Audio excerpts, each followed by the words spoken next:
Kunjabi Adi Madha Madhava Kunjabi Jaya Radha Madhava Kunjabi Adi Madhava Kunjabi Adi Gopi Jana Bhalabha Girivara Dhadi Gopi Jana Bhalabha Girivara Dhadi Gopi Jana Bhalabha Girivara Dhadi Gopi Jana Bhalabha Girivara Dhadi Jasodanandana Brajajanarandana Jasodanandana Brajajanarandana Jasodanandana Brajajanarandana Jasodanandana Brajajanarandana Jamuna Tiravana Chadi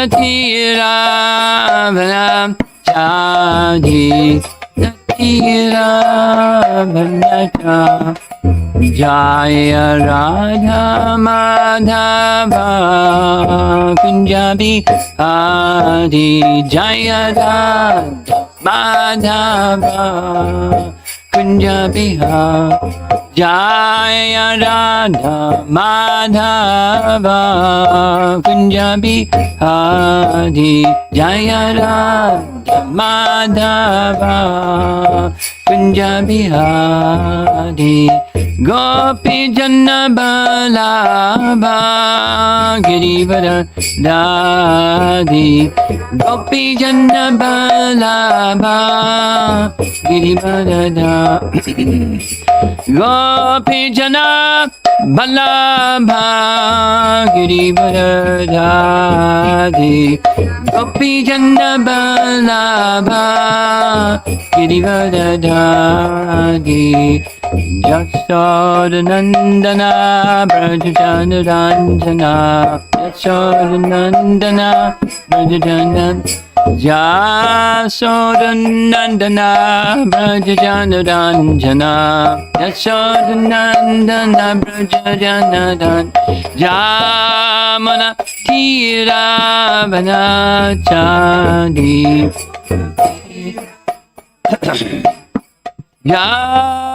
Yamanatira Vanam Chadi Tira Vanata Jaya Radha Madhava Kunjabi Adi Jaya Radha Madhava Kunjabi Jaya Radha Madhava Kunjabi Adi Madhava Kunjabi Adi Jayom Vishwabhat Paramahamsa Parivajagacharya Ashtatarasa Sri Srimadhis Divine Grace Sri Bhaktivedanta Swami Srila Prabhupada Ki Ananta Koti Vaishnavarinda Ki Gaur Premanandi.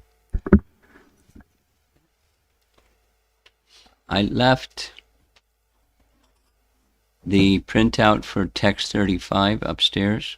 Could you bring it? It's just on that table. Om Namo Bhagavate Vasudevaya. Om Namo Bhagavate Vasudevaya. Om Namo Bhagavate Vasudevaya. This is one verse this morning, text 35. We're getting close to the end of the chapter. Here's the graphic for this particular class this morning. Sri Uddhava said, "Oh my Lord," wait a minute, This is, I think, where I'm ahead of myself. Yeah, I'm ahead of myself. 33 and 34. Yeah. 33, 34.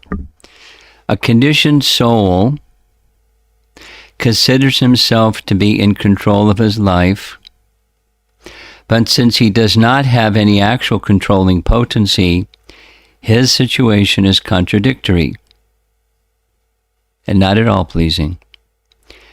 As all of one's material possessions are taken away by time, one becomes filled with lamentation. All in all, material life is truly abominable, and it is only because of dense illusion that we accept it as satisfactory. That's text 33. Here's an interesting painting. I don't know where she gets these paintings. There in the background you see a lot of ships, so it's someplace by a sea. Everything's okay? All right. 33, 34, right. That's right. It looks like pilgrims going somewhere, reaching somewhere, because there's some people that are fatigued and stuff like that. Very interesting sky.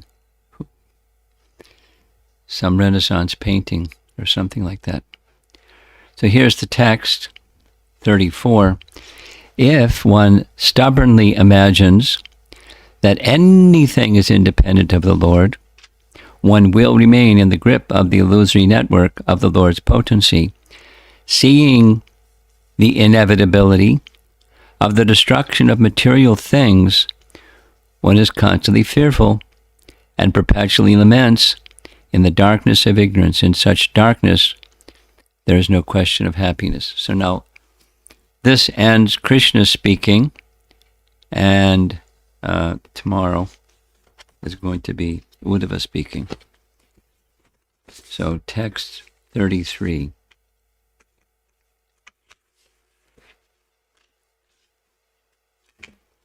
The conditioned soul who remains dependent on fruitive activities under the material modes of nature will continue to fear me, the Supreme Personality Godhead, since I impose the results of one's fruitive activities. Those who accept the material concept of life, taking the variegatedness of the modes of nature to be factual, devote themselves to material enjoyment, and are therefore always absorbed in lamentation and grief. Lots of grief these days. Okay, Bhaktisiddhanta's translation. As long as the living entity remains dependent upon fruitive activities under the control of the modes of nature,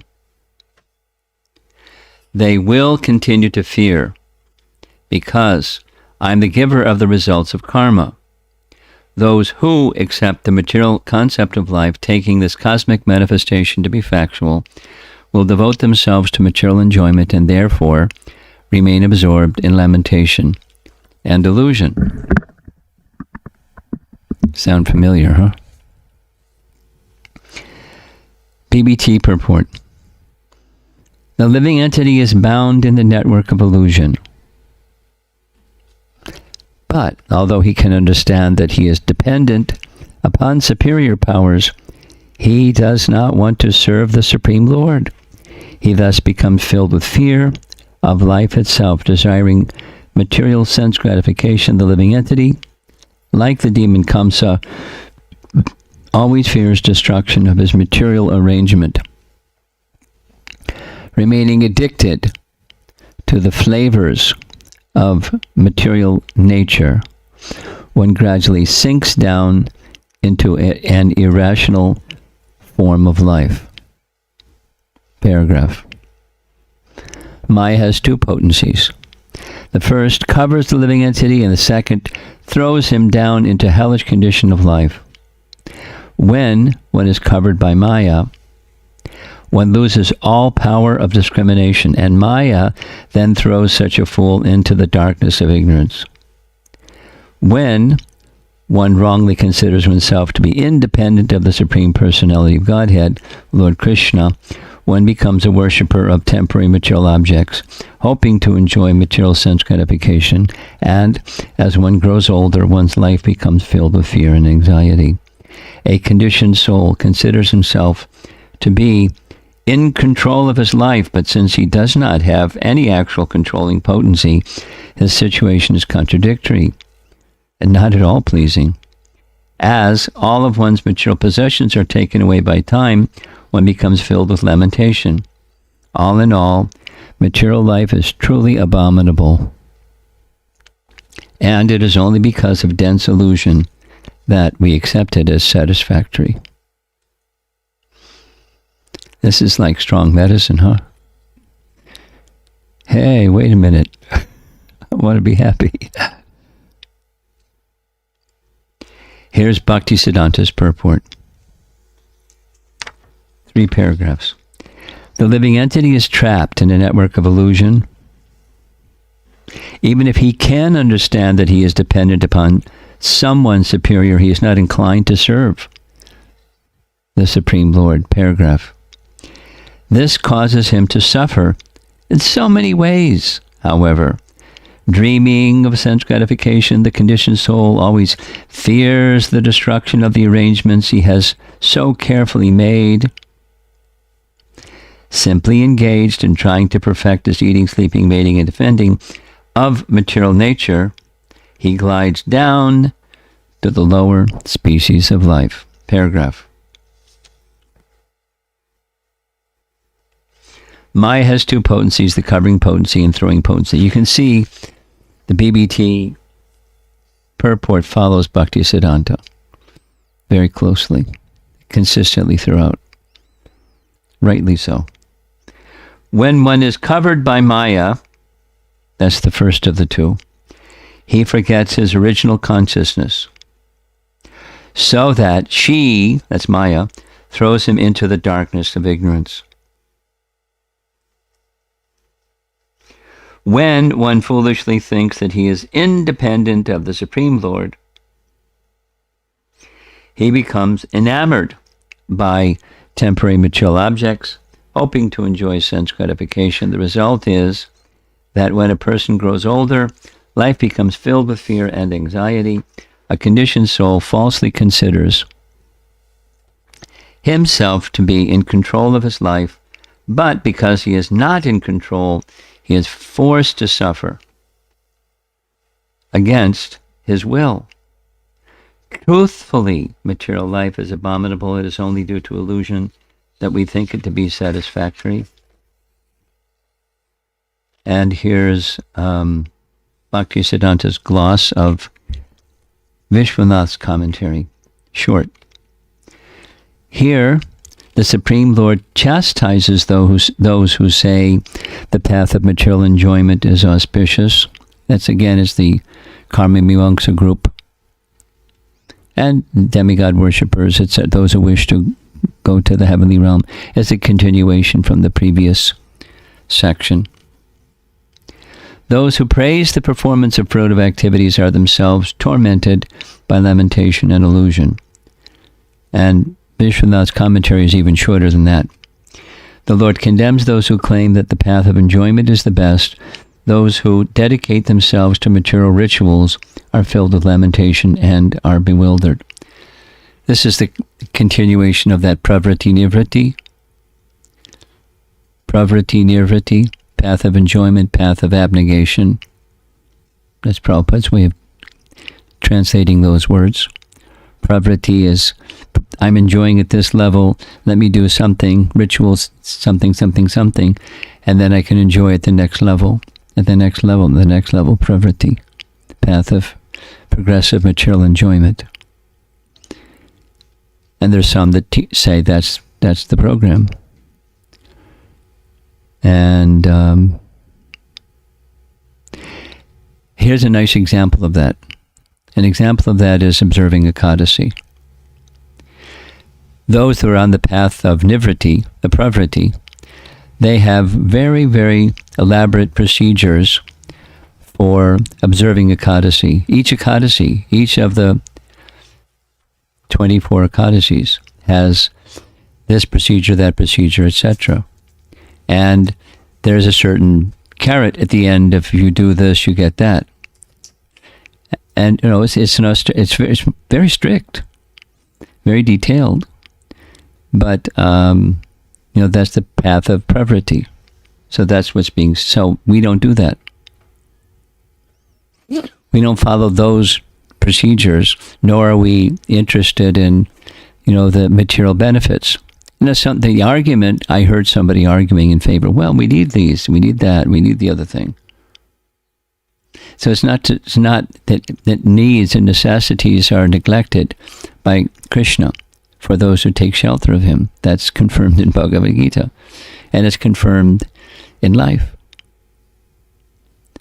In several different lectures, Prabhupada referred to the artificial famine that Churchill created in India during the beginning of World War II.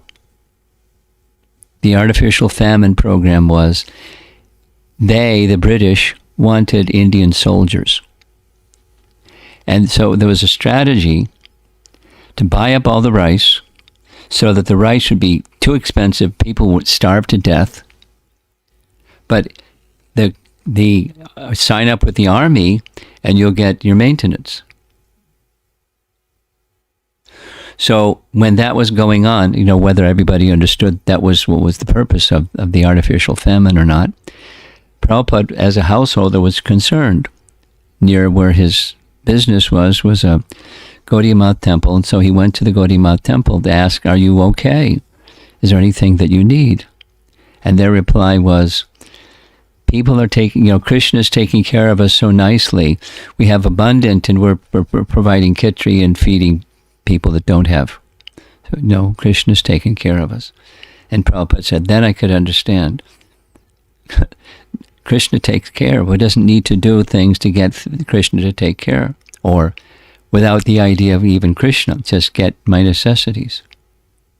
So the path of pravritti, those who praise the performance of fruitive activities are themselves tormented by lamentation and illusion, because the Krishna connection is unplugged. And so they're left to their own devices. And the waves sometimes are up and sometimes are down, and sometimes it's very turbulent. And there's no shelter for such people.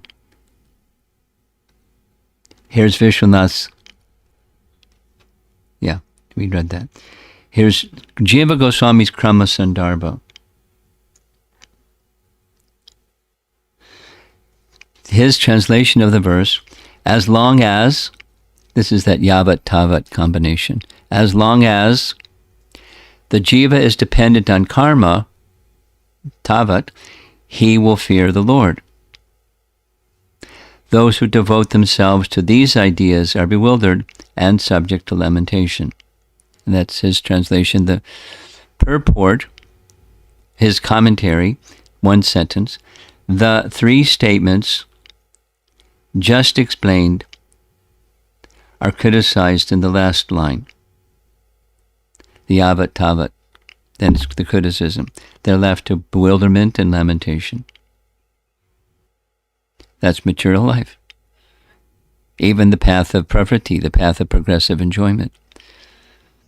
Okay, so finally, text 34, the last of Krishna's instructions in this chapter.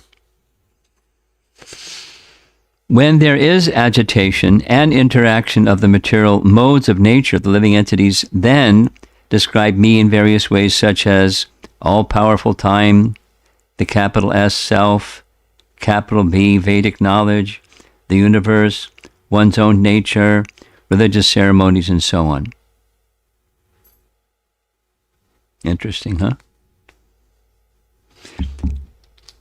Bhaktisiddhanta's translation. Due to the interaction of the three modes of material nature, the conditioned souls described me in various ways as the time, the soul, the religious principles, the universal form, one's own nature, and so on. And here's the BBT purport. one can experience the potency of the personality of Godhead by observing how different species of life, demigods, human beings, animals, fish, birds, insects, plants, etc., gradually evolve their natures and activities. Each species of life executes a particular process of sense gratification, and this function is called the dharma of the species.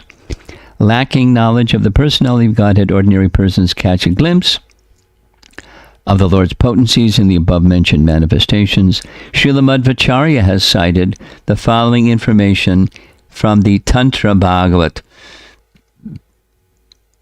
The Lord is called Kala, or time, because he is the mover and controller of all material qualities.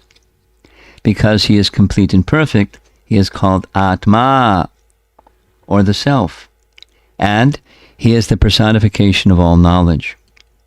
The word Svabhava indicates that the Lord fully controls his own destiny, and as the maintainer of everyone, he is called Dharma. One on the liberated platform can achieve unlimited bliss by worshiping the personality of Godhead, whereas those who are ignorant of the Lord try to find meaning by concocting other objects of worship. If one stubbornly imagines that anything is independent of the Lord, one will remain in the grip of the illusory network of the Lord's potency. Seeing the inevitability of the destruction of material things, one is constantly fearful and perpetually laments in the darkness of ignorance. In such darkness, there is no question of happiness. Therefore, one should never think that anything is independent of the personality of Godhead. As soon as one considers anything to be independent of the Lord, one is immediately gripped by the Lord's illusory network called Maya. One should always remain humble and obedient to the personality of Godhead, even when one is liberated, and thus one will achieve the supreme happiness. Very nice. Much shorter purport by Bhaktisiddhanta. When the intelligence of the conditioned soul is covered by the external energy of the Lord, he forgets the supreme personality of Godhead. In such a condition, some people refer to him as time. Some refer to him as the Vedic literature.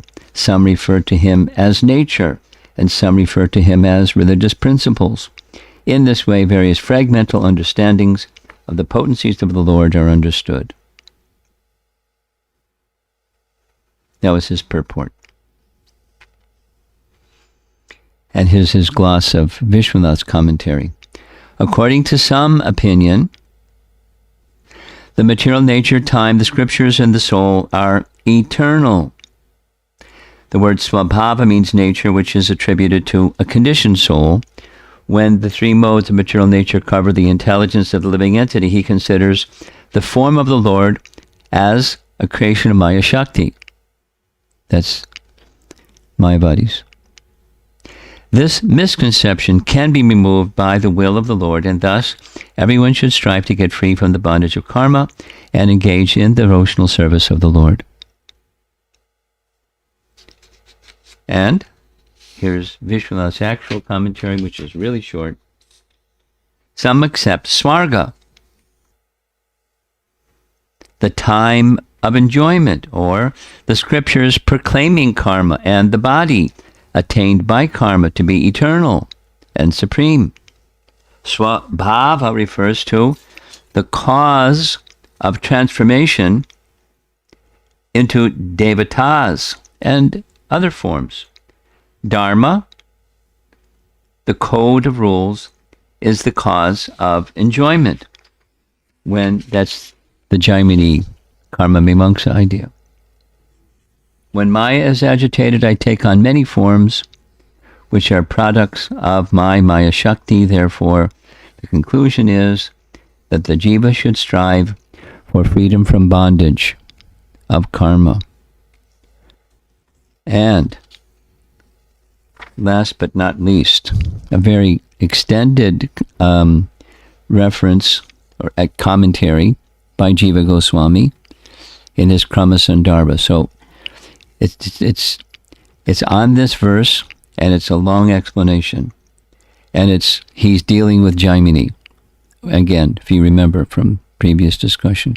Jaimini is the propounder of Karma Mimamsa philosophy, so he gets into it. The translation, Jiva Goswami. When there is agitation and interaction of material modes of nature, I take on various forms of Maya. Interesting, huh? It's a very different rendering. But Krishna is saying to Uddhava that, when there's agitation and interaction of the material modes, that's when living entities get injected into pradhan. And pradhan is agitated, and the elements are manifest, the modes of nature become active. And when that happens, I take on various forms of Maya. For example, the time for enjoyment, the body suitable for enjoyment, as the scriptures proclaiming karma, as the places giving enjoyment, as the causes of transformation, and as rules for creating enjoyment. Paragraph. The first four, according to Jaimini, are the causes of accomplishing action in the world. He's like, what Jiva Goswami is doing here in Krama Sandarbha is saying Krishna's words are misconstrued by the Jaimini, or Krishna is commenting on the misconstrued understanding of Jaimini. Either way you want to look at it. And he's setting the record straight. He's Krishna's smashing a prevalent at the time conception. Karma Mimamsa conception. Do good karma, you don't need to worship God, and you'll go to the nice place and you'll enjoy.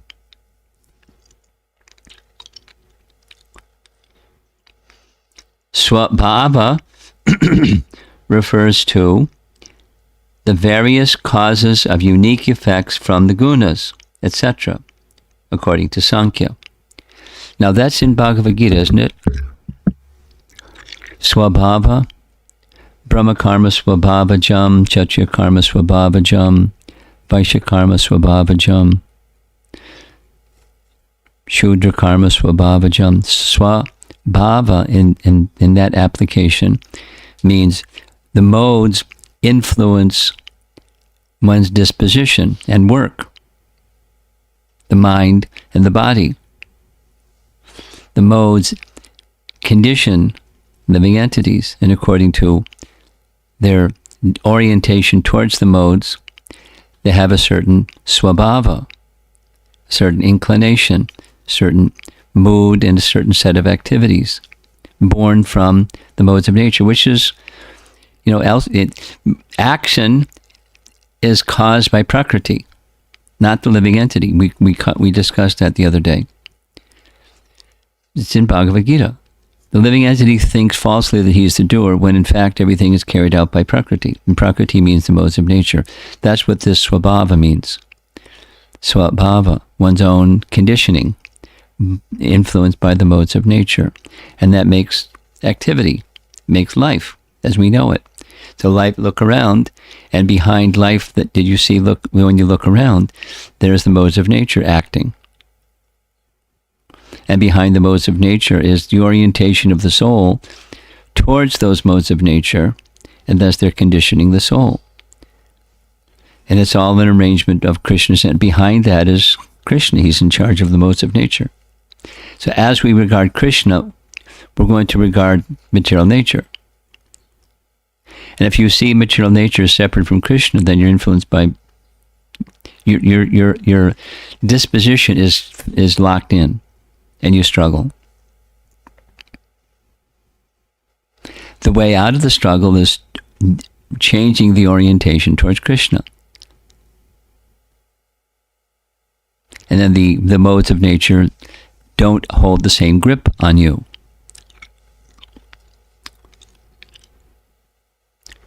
Okay, so then that's Sankhya.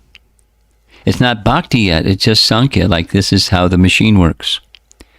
And if you want, once you know how the machine works, you don't have to be run by the machine. If you don't know how the machine works, chances are you're just going to be run by the machine. Yantra Rudhani Mayaya. Yantra Rudhani Mayaya. Yantra, the machine. The body, the mind, the whole system. Birth after birth. Higher, lower, does, this form, that form. It's just a yantra. And so again, the cause behind it is these two, the throwing and the covering potency. Forget Krishna, get thrown down. Boom, boom. So this is knowledge of the Sankhya system to counteract those influences, those two influences of Maya. And it's not easy to overcome them. I'll read the sentence again. Swabhava refers to the various causes of unique effects from the gunas, etc., according to Sankhya. Dharma is existence itself, according to Advaya Vad. Advaya Vad is the doctrine of non-dualism. Advaya Vad, it's the, monism. It's Mayavad conception. Dharma is existence itself. It's a Jaimini idea, actually. Dharma is existence itself, so be situated in Dharma. Karma is called apurva. Karma, called apurva, should also have been mentioned since it is the cause of experiencing happiness and distress. They call me these many forms, each acting as a cause and also together acting as a cause, though they are not the whole cause. They call me these things. And then he refers to two verses from Bhagavad Gita. Jiva Goswami is so expert. So chapter 9, Bhagavad Gita, verses 23-24. Those who are devoted to other gods, ye pyanya devata bhaktya, and with faith worship them, yajate shraddhayanvita, worship me by the wrong method, yajanti avidhi purvakam. I am the enjoyer and master of all sacrifices. Aham hi sarva yagyanam. Bhokta cha prabhur eva cha. Those who do not know me as such continue to take birth. Natumam abhijanati tatvenatas cha vanti te. So what he's explaining is in Bhagavad Gita. It's supported by Bhagavad Gita, or is an elaboration on what's in Bhagavad Gita. The Bhagavatam is the postgraduate study of Bhagavad Gita, the undergraduate study. So more details of what's already in Bhagavad Gita are being elaborated on. And then the commentary helps us get a picture of what those elaborations are that are being made. The cause is association with and defeat by the gunas. Watch out. Bad association. Guna vyaktikare. Conquered by the gunas, people become atheists, opposing logic, shruti, and smriti. These people call me by these names, time, etc. But for the theist, these things do not contaminate the Lord. Referring to a verse from Canto 6, chapter 16. just as, this is the translation, just as unheated iron cannot burn, the body, senses, and life airs and intelligence move to their objects only when endowed with consciousness by the Lord. The Lord allows the jiva, who can see in waking and dream states, to see Him by endowing him with Chit Shakti. Wow, that's a nice verse. Paragraph. Paramatma, the Lord's Anksha, stimulates these unconscious components, like Maya Jakshena Prakriti. Paramatma, the Lord's Anksha, stimulates these unconscious components. Spirit moves matter. The doership and enjoyment of the jivas, conscious particles, which are Swarup Siddhi, does not become apparent without upadhis. Upadhis means designations, the coverings, and giving labels to those coverings. That's upadhi. So one cannot detect that which is too subtle, so you need the grosser manifestation so that you can detect the hand of the Lord behind things. By the Lord's proximity, we heard this yesterday, by the Lord's proximity from the upadhis, jiva's doership, and ability to enjoy arise.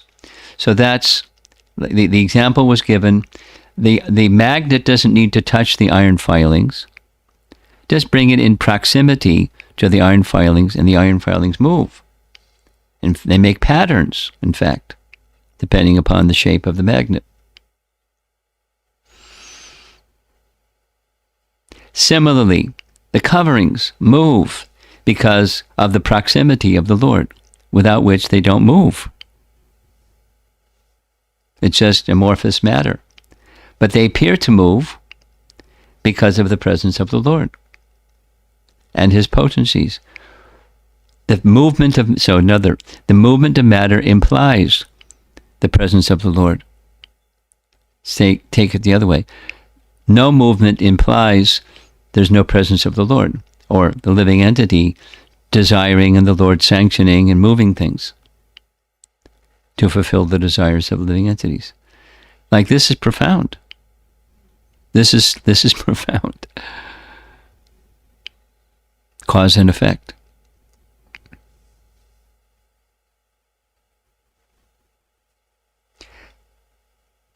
Jiva does not have a direct relationship with these, but by ignorance, as mentioned in verse 14. So verse 14 apparently means verse 14 of this chapter from Uddhava Gita. There's no real direct relationship between the living entity and the coverings. But by ignorance, it seems there is. And that's the problem. Paragraph. Let there be variety with all the jivas, but there is oneness in the form of Paramatma. Let there be permanence in the form of the cause of the world and its protectors, called Avyakta or Prakriti, and impermanence in the gross form of the universe, that's the universal form. There is no permanence at all in the upadhi aspect of the Atmas, but permanence in their Swarup. As Atma, Swarup, there's spiritual form. The permanent is covered by the impermanent. And forgetting the permanent, one identifies with the impermanent and gets caught up in the cycle of birth and death, in fear and suffering and the whole program.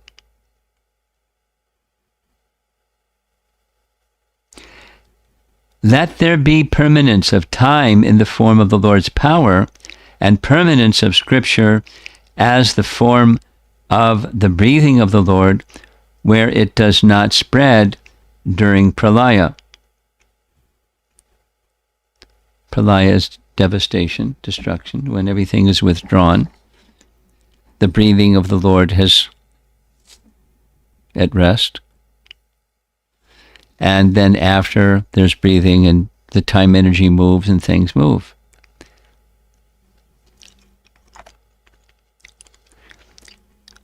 Very profound. Let the cause of transformation be the gunas, or the Atma covered by ignorance, by possessing the power of the Lord, who is the final cause. Since it is proved by Shruti Smriti and the realization of the wise that everything takes shelter of the Lord, persons attached to material enjoyment will have fear of the Lord, who actually exists. It is best to become detached. This has been stated to defeat Jaimini's philosophy. Elsewhere it is stated with the same conclusion to defeat other opinions. And the last reference is from the prayers of the demigods to Krishna before Krishna's birth, to Devaki in the prison house. Canto 10, Chapter 2.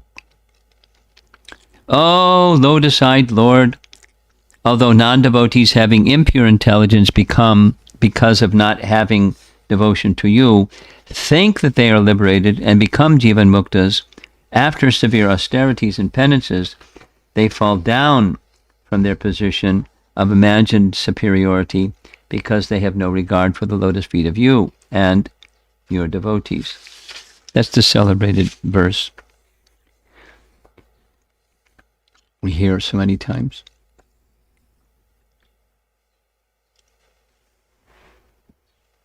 Swayashta bhavat avishuddha buddhaya. Wow, that was interesting, wasn't it? A little difficult to digest it all. But, that's Jiva Goswami. He takes us for, a very profound ride.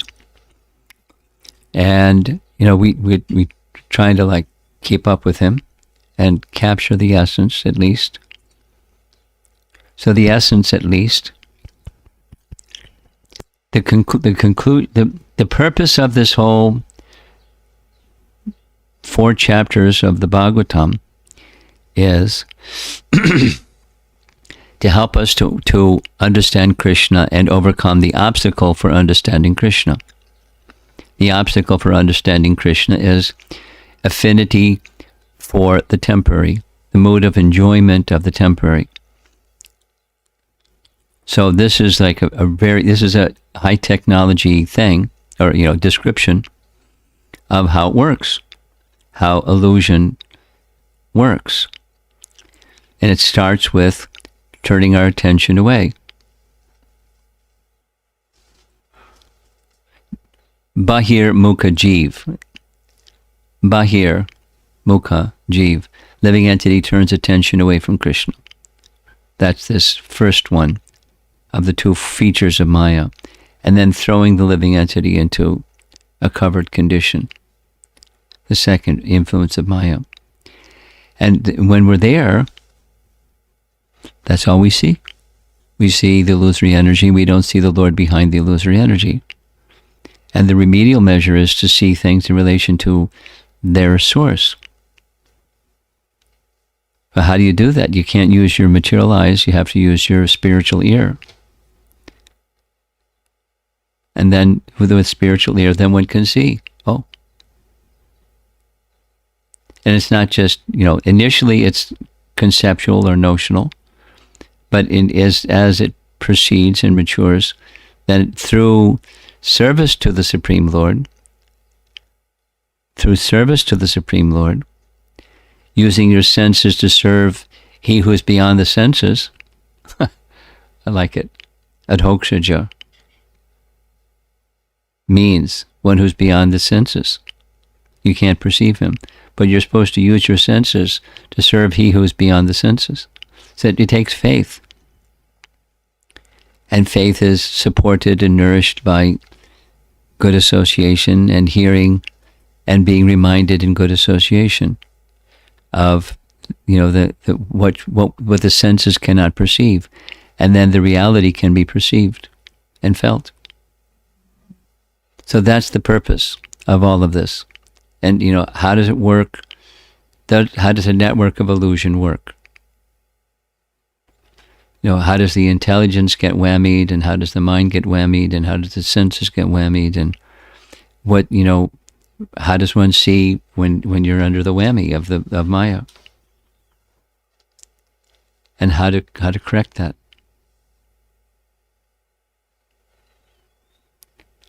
In other words, knowledge alone is not sufficient.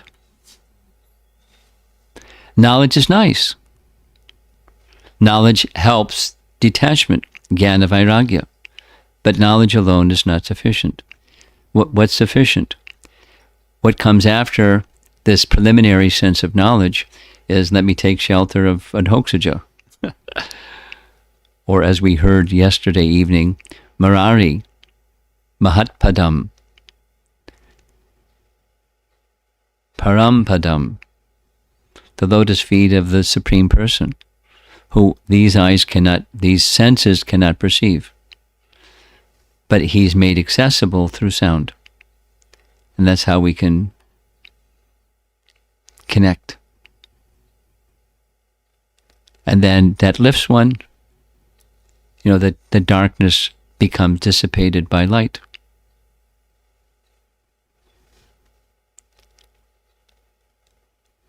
Gradually. And if we go on, if we faithfully go on with the hearing process, the sun is rising and the darkness of night is dissipated, and that's how the Bhagavatam works. It's how the hearing Bhagavad Dharma process works. It's the hope for this dark age of Kali, light of the Bhagavad.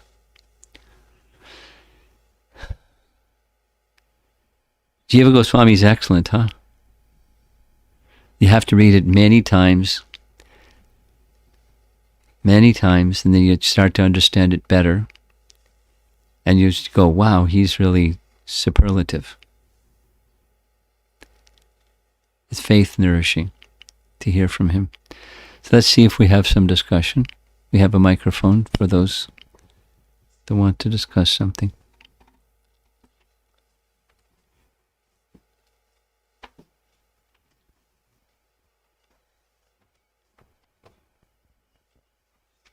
Hare Krishna Guru Maharaj. I want you to ask this question on behalf of my friend. Your friend? Okay. So, we understand that this material world, we are suffering and we are lamenting a lot and going through so much damage is happened to us. And while we read about Krishna is taking a form of Maya, or because Krishna is cause of Maya, and it's bring bewilderness and fear towards Krishna. It does what? Bewilderness and fear towards from Krishna. And question come, why Krishna, my loving Father, can do why this to us? That? And the answer is simple. We wanted it. Let me ask you, are there things that your children do sometimes that you really wish they wouldn't do, but you don't interfere because you're a loving parent and, you wish them well. You try to give gentle guidance. But if you try to interfere, it just makes matters worse. So Krishna is loving. He doesn't want this. The living entities want. He advises us, no. We say yes. He says, you don't really want it. I'm doing it anyways. Bahir Mukhajiv. So he makes arrangements so it's a boomerang. They can come back around. Really, it wasn't a good decision. But while it's going on, it's a bad dream. Because there's actually no substance to the suffering. That's, it's a relief to know that, but when you're going through it, it feels like I'm suffering.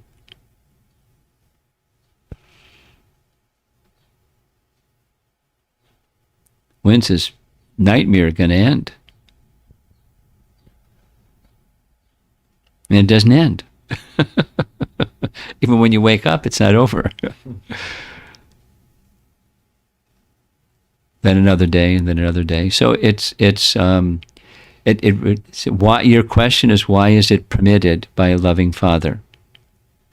He doesn't want it, but that's his Paramatma feature, and as Bhagavan, he's calling.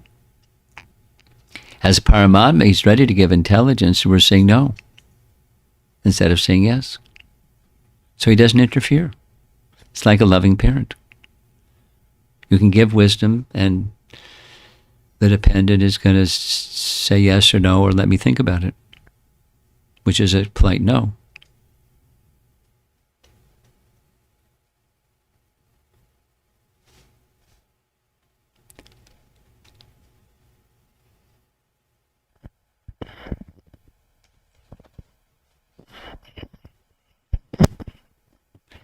Then just to continue that argument, it's like, well, then why doesn't he just step in and put his foot down and say, look, that's enough. You crossed the line. I'm taking away your freedom. He doesn't do that because that's not the nature of love. Nature of love is it's a choice to love, not a force. I'm taking your options away. No, they may be restricted. The rope can get shorter, less freedom, more freedom, but we're still dependent. So recognizing our dependence in a loving mood, not, resentful mood. Oh, I'm dependent. Gosh, I got to worship my superior. That's still got a rope. But there's complete freedom. Complete freedom. That's one of the beautiful descriptions in chapter 6 of first canto, when Narada leaves that body and takes on his spiritual form. He has complete freedom. He's still under the control. I mean, it's at the end of the day of Brahman. He enters into the body of Mahavishnu, and he comes back out again as Narada. And he's just fine, didn't like, hey, wait a minute, I became a pure devotee, why'd I have to go through all that? One night of Brahma in the body of Mahavishnu. Wait a minute. He's not protesting, etc., etc., etc. Daksha curses him. No, not protesting. So it's not always, happiness, external looking happiness. So, but the position of surrender doesn't change, and thus the position of protection doesn't change.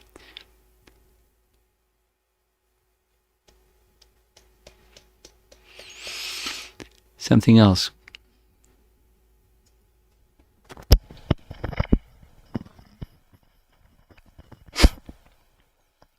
Guru Maharaj, just you said that Krishna does not take away our free will choices. So most of our free will choices are influenced by the three modes that we are acting, right? That's what yesterday we discussed. Well, he doesn't take away our free will. Right. You said free will choices. I'm editing. Oh, he doesn't take away our free will. Mm-hmm. And yes, choices are, for the conditioned soul, the menu looks modes of nature. Mm-hmm. But there's an additional part of the menu that through association with devotees, one can understand. There's a position beyond the modes of nature. That's a free will choice. Okay. And that's part of the menu. Mm-hmm. Now. Yeah, but the free will choices that generally we take, the most predominantly affected by these modes, and we are acting on these modes. Yeah. Morning to evening, whether it is a work or any place. Yes, that's right. I mean, even in the devotional platform, Kapil Dev talks about the devotional service mixed with these modes. Yes. These modes. So my question is that to take a proper free will choice, one has to be free from these modes, or like you said, the knowledge that No, to make the proper choice, one doesn't have to be free from the modes. Mhm. To be perfect, one has to be freed from the modes. Mhm. But to become perfect, you need association, Mhm. and you need a positive attitude towards that association. Okay. That is, your heart's open, you can receive. Mhm. That's the positive attitude towards sadhu sangha. And then I accept. I'm not there yet. Yeah. I'm part of the I'm not there yet club, Mhm. but I accept. Okay. My heart's open. Let me take a step towards that which I've heard from sadhu, Mhm. with faith in sadhu, in steps that are doable. Mhm. Okay. Does that help? Yes. Thank you, Maharaj.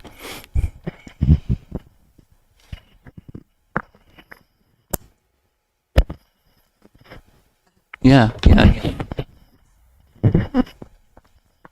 Hare Krishna Maharaj, I have a comment and a two-part question.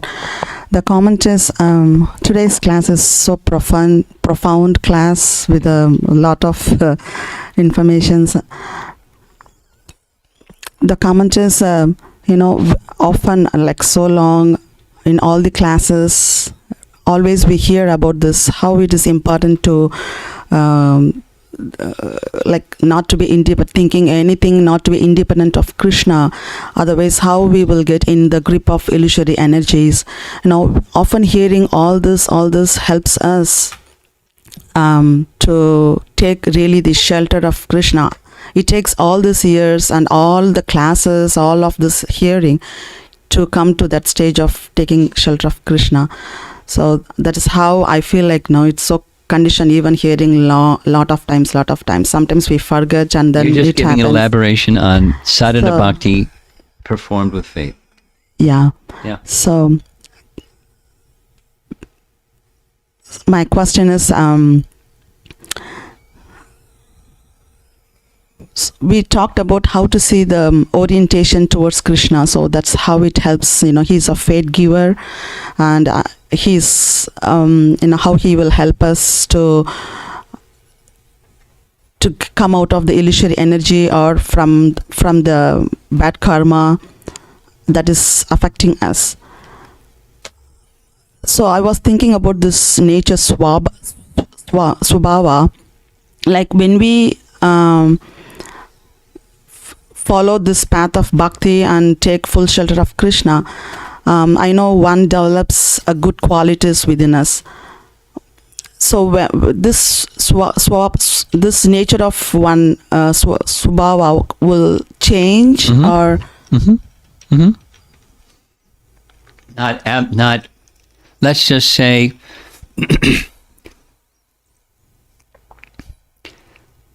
Supposing someone has a musical orientation, supposing someone has a visual orientation, supposing someone has a literary orientation, supposing someone has a very detailed analysis orientation. So it's not that those kind of orientations change, but the svabhava in terms of the modes of nature changes.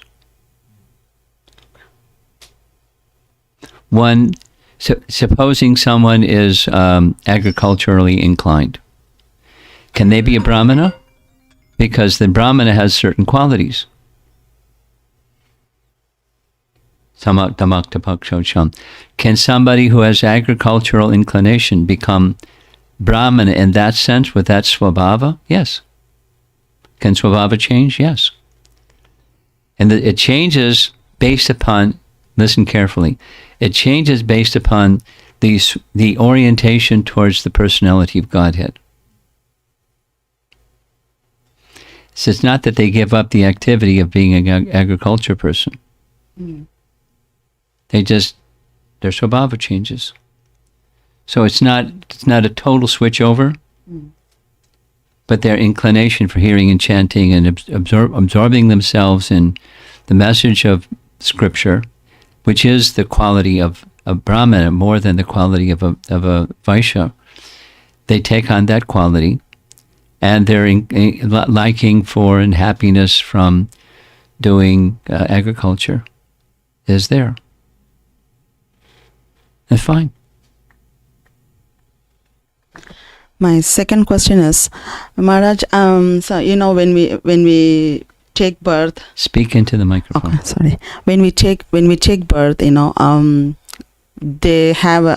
make a horoscope, and then they say like, okay, this is how the planet's situated in your correct. thing. There's influences. So, influences, right? So till our death, so they predict this is how your life is going to be, and this is how your marriage is, your kids, and your everything. Well, there's influences. It's not. When one becomes a devotee, those influences are there. But back to the free will choices. I can choose differently than the impulse that's born of my horoscope. Mm. For example, supposing horoscope says you're going to be a criminal. I don't have to be a criminal. There may be an influence to be like that. But I don't have to do it like that. Free will choices are there. Even there's an influence. I can choose good association instead of bad association. Asat Sangha Tyage Vaishnavachar. By association, I don't have to go with what my horoscope says, or what the modes of nature say, or what's going on out there. Those influences that are born of guna and karma. I don't have to do that. There are influences. And you have different ways of reading those influences. Horoscope is one, and modes of nature is another, and karma is another. Okay? Okay. Thank you, Maharaj. Back there, you have something? Yeah.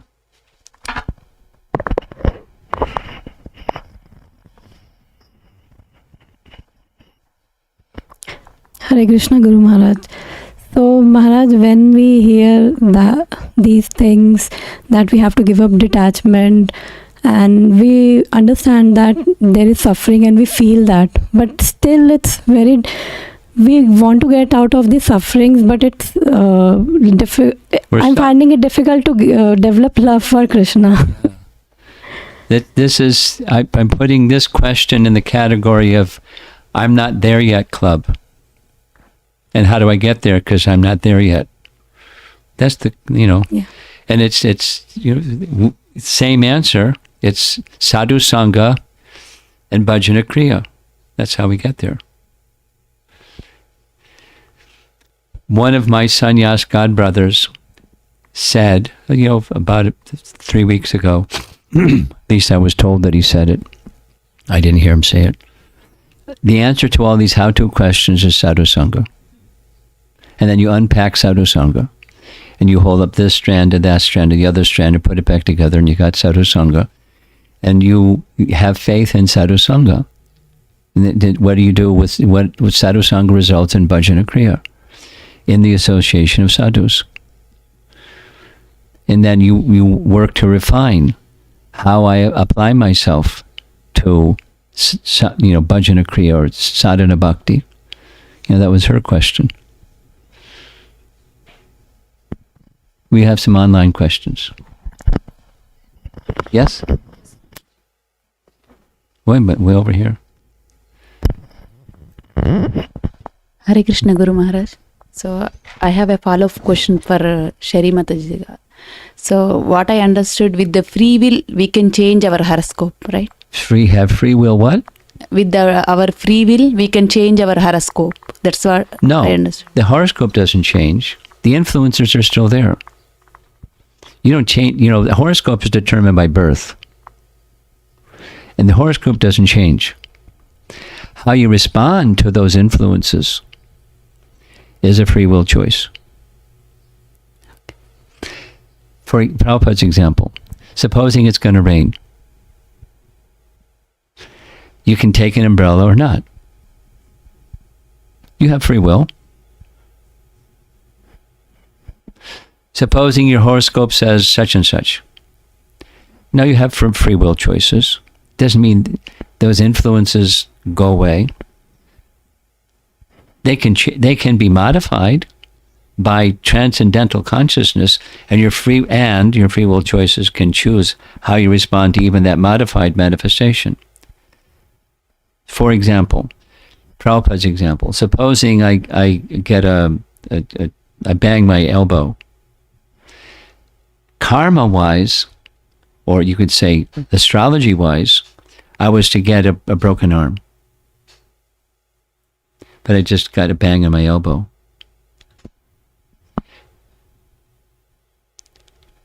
So the impact of the astrological influence may modify by the power of bhakti, and by the power of bhakti I can choose. The rope of freedom has been extended by the power of bhakti. The rope of freedom, a visual image, because I got like visual things, is a cow. In the morning, somebody in the house takes the cow out to graze. They put a stake down. The cow can only move within a certain perimeter, depending upon the length of the rope. With that example, when one becomes a devotee, you can have a really long rope, or you can not have a rope at all. You can just graze openly. But you're still dependent upon eating grass. But you were dependent, and that's okay. So this sense of independence is not an absolute independence. It's a spiritual independence. And I'd make choices based upon what's of Krishna's interest. Now that go back to the horoscope, there's still the grass, and still whether it's going to rain or not rain, whether it's going to be green grass or barren land, depending upon the horoscope. And I can make choices depending upon, and it's going to be more green grass and more rain if I live a life of devotion. Okay? Yeah. Does that answer your question? Yeah. Thank you, Maharaj. Online.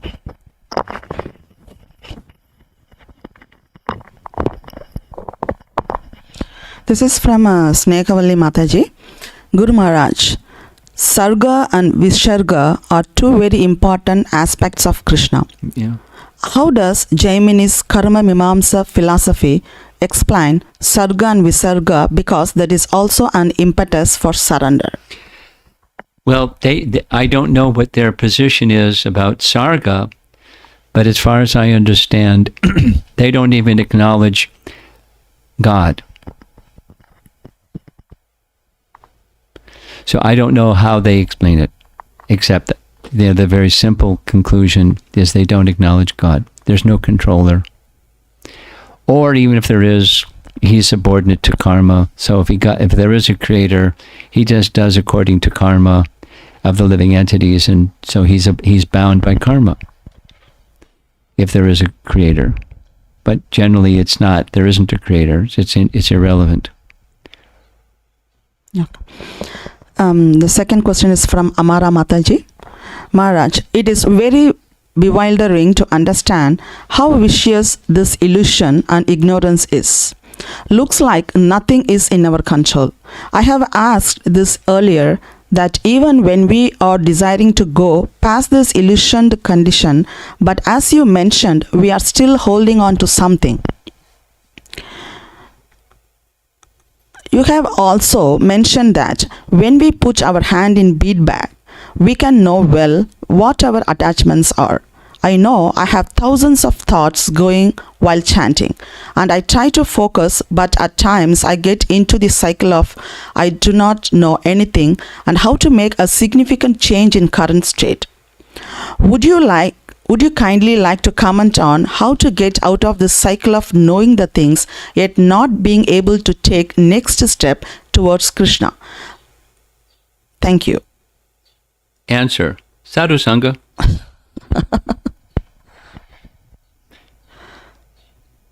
And Bhajana Kriya. And Anarjana Vritti. That's how to. Follow the process.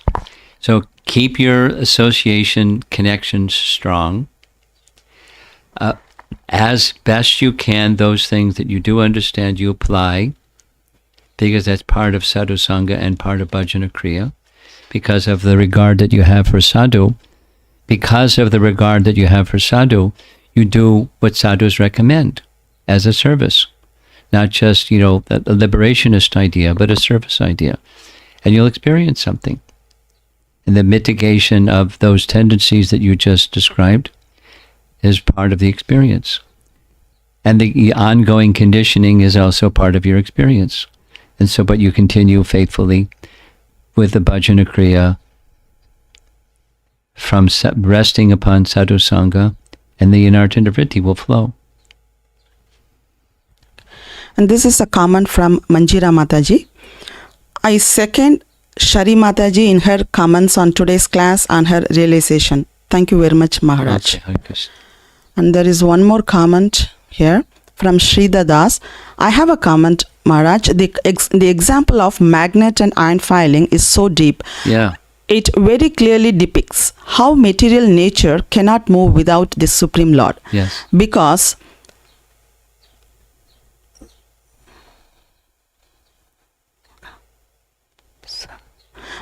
this fact is realized by a pure devotee, he sees Vasudev Sarva Iti. There is nothing to lament for him at the stage of consciousness. That should be our ideal goal to reach in life. Thank you for the class, Maharaj. Srila Prabhupada. Please. He died. There is, okay.